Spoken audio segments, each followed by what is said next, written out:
The morning sun barely touched the crowded streets of Quezon City when Marco Dela Cruz stepped outside his small, aging home. The walls were thin, the roof leaked during the rains, and the windows rattled with every passing jeepney. Yet, it was in this same cramped place that his voice was born. A voice shaped not in music schools or polished studios, but in the raw reality of survival. His mother, Lila, left early each day, carrying laundry baskets with tired arms that never seemed to rest. Marco watched her go, knowing she carried more than clothes, she carried the weight of their future. He felt that weight too, held deep within his chest, pressing him to dream even when dreams felt too heavy for someone like him. Every evening, Marco sat outside under the flickering glow of a broken street lamp. Beside him was his most precious possession, a second-hand radio he had repaired using scraps collected from junk shops. It crackled with static, but when Elvis songs played, the world felt quiet for a moment. The music soothed something inside him, something bruised by poverty yet still alive with hope. Neighbors walked by, sometimes pausing as his voice filled the narrow alley. He never sang for attention, he sang because it was the only thing that didn't cost anything. His childhood friend, Rico, often joined him, leaning against a wall with quiet pride, knowing Marco's voice carried a story the world had not heard yet. Marco knew he was different, not because he wanted fame, but because music was the only place where he didn't feel small. And every night, while others slept, he practiced the old songs, letting them echo against the dark corners of the street, dreaming of a future far beyond the boundaries of his neighborhood. The air inside the AGT holding room felt heavy, almost electric, charged with the hopes and fears of hundreds of dreamers. Marco stepped in quietly, carrying a simple backpack with nothing but a change of clothes, a small towel, and the same old radio he couldn't leave behind. All around him, contestants practiced with confidence, dancers stretching, singers vocalizing, magicians flipping through decks of cards. Marco stood still for a moment, overwhelmed by the noise and the glitter. He felt out of place, like a shadow among people who seemed so sure of themselves. His thrift store shirt, carefully ironed the night before, suddenly looked too simple. His borrowed shoes pinched his feet. But he reminded himself that dreams were never measured by appearances, only by heart. Beside him, his childhood friend Rico watched him closely. Rico wasn't a singer, but he had always believed in Marco more than Marco ever believed in himself. He had saved for months just to help Marco buy a ticket to America. Now he stood there with nervous hands, hoping this moment would not break the boy he grew up with. Marco's heart pounded as he studied the stage entrance in the distance. Behind that curtain lived the unknown, judges who could change his life, an audience that could embrace or reject him, and a single performance that might determine everything. As minutes turned into hours, Marco tried to steady his breathing.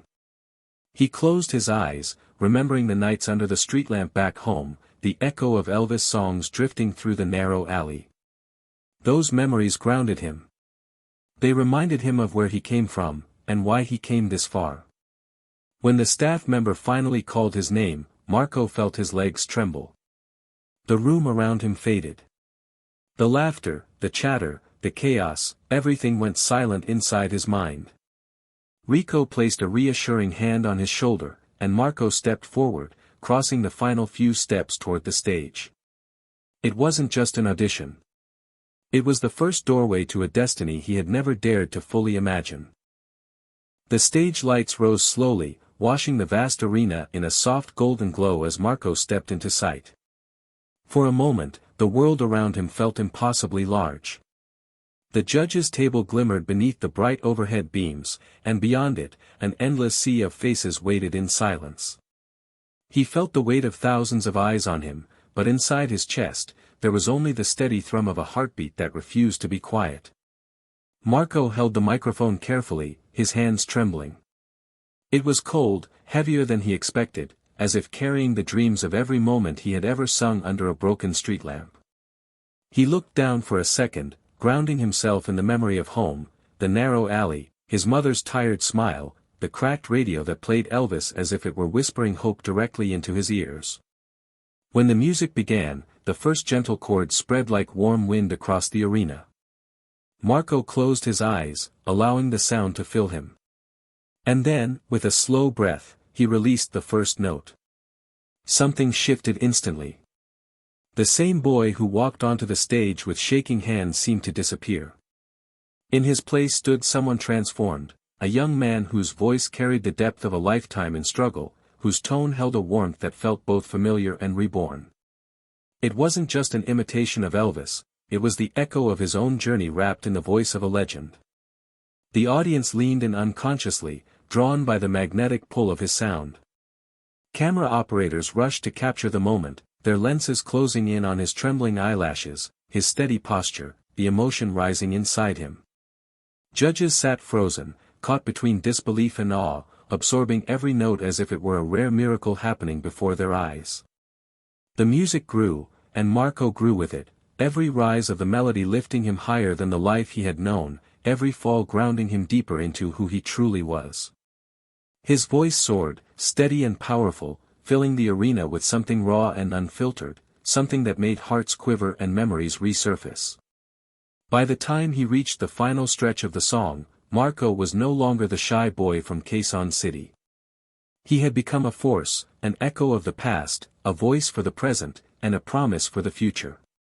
This was the moment where destiny stopped being a dream and started becoming history. The final note lingered in the air like a fragile thread of light, suspended between silence and eternity. For a breathless moment, the entire arena seemed frozen.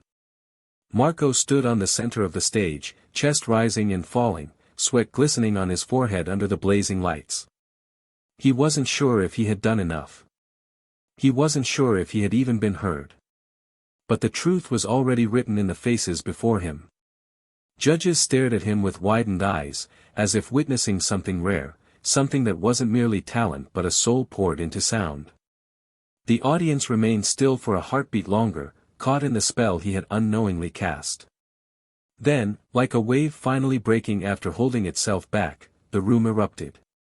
People rose from their seats, row after row, like fields of wheat lifted by an unseen wind. Hands clapped, cheers soared, and the arena transformed into a storm of disbelief and admiration. Marco's vision blurred for a moment as he tried to understand the reaction, his mind struggling to grasp how a boy from a noisy alley in Quezon City could stir a room this large. Then it happened. A sudden flash of movement from the judges' table. A hand rising. A button struck with absolute certainty. In the next second, the world exploded into gold. Confetti burst from above, cascading in shimmering streams that caught the stage lights and turned the entire arena into a dreamscape. Gold pieces floated down like soft rain, settling on Marco's shoulders, his hair, his trembling hands. He stared upward, stunned, unable to breathe as the magnitude of the moment washed over him. Backstage, Lila pressed both hands over her mouth, her eyes flooding as she watched her son disappear beneath a waterfall of gold, a sight she had never imagined even in her boldest dreams. Beside her, Rico cried openly, unable to contain the pride he felt for the boy who had once sung under a flickering street lamp with nothing but hope to guide him. Marco slowly sank to his knees, overwhelmed by the beauty and impossibility of what was happening. The world was no longer distant. The dream was no longer unreachable. In that breathtaking moment, beneath the golden rain, Marco Dela Cruz didn't just sing like Elvis. He made history. When Marco stepped off the AGT stage, the gold confetti still clinging to his clothes, he felt as if he were walking inside someone else's life. The noise from the arena echoed behind him, distant and dreamlike, while backstage cameras followed his trembling steps. His heart had not yet slowed, his breathing still carried the rhythm of that life-changing moment. But something inside him had shifted forever. The episode aired a week later, just one broadcast among hundreds. Yet within hours, the world reacted. Clips of his performance began spreading across social media like sparks igniting dry grass. People from different countries shared his voice, calling it a rare gift, a spine-chilling reminder of music's power. Comments poured in by the millions. Some viewers replayed the video repeatedly, unable to believe such a sound came from someone so young, so humble. In the Philippines, crowds gathered around small televisions in sari-sari stores, erupting into cheers when Marco's face appeared on screen. Jeepney drivers paused their routes, street vendors lifted their heads, and entire neighborhoods felt a surge of pride that traveled through the air like a celebration guided by fate. Marco wasn't just a singer anymore, he had become a symbol of hope, proof that greatness could rise from even the narrowest corners of life. When Marco returned home for a short visit, he expected quiet streets and familiar silence.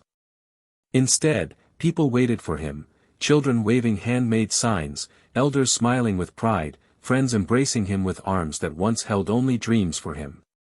But the moment that struck him deepest came when he saw his mother standing in the crowd.